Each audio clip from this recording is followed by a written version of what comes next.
থাকেন কলকাতায় আর মন চাইছে জগন্নাথ দর্শন করতে।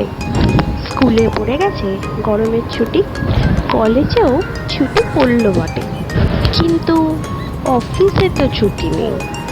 1 মাস নয়, 15 দিনও নয়, বসটা তো 2 দিনেরও ছুটি দেয় না। তাই পুরী তো দূর, দীঘাও যাওয়া হচ্ছে না। ওয়েট, তবে এই ভিডিওটি আপনারই জন্য। সপ্তাহের যে কোনো দিন হাতে যদি থাকে 2-3 ঘন্টা, তবে ঘুরে আসতে পারেন কলকাতার নিউ টাউনে অবস্থিত এই জগন্নাথ মন্দির দিয়ে। মন্দির খোলা থাকে সকাল 6টা দিয়ে দুপুর 12টা ও বিকেল 4টে দিয়ে রাত্রি 9টা পর্যন্ত। মূল মন্দিরের আনুষঙ্গিক আরও বেশ কিছু মন্দির আছে, আপনারা সেগুলো ঘুরে দেখতে পারেন। এবার বলি যাবেন কিভাবে। যদি আপনারা ট্রেনে করে আসতে চান তাহলে নিকটবর্তী রেলওয়ে স্টেশন হলো বিধাননগর রোড। বিধাননগর দিয়ে বেশ কিছু বাস পেয়ে যাবেন যেগুলো যায় কারিগরি ভবন পর্যন্ত।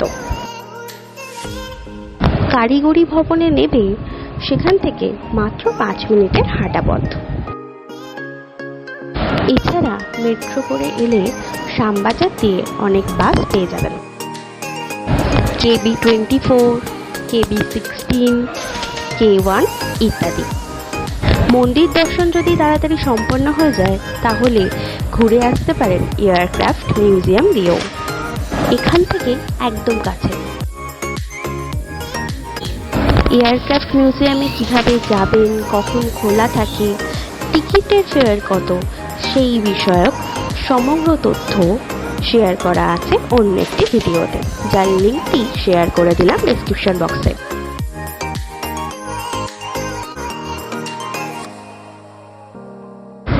আজ এখানেই টাটা, দেখা হচ্ছে আবার খুব তাড়াতাড়ি।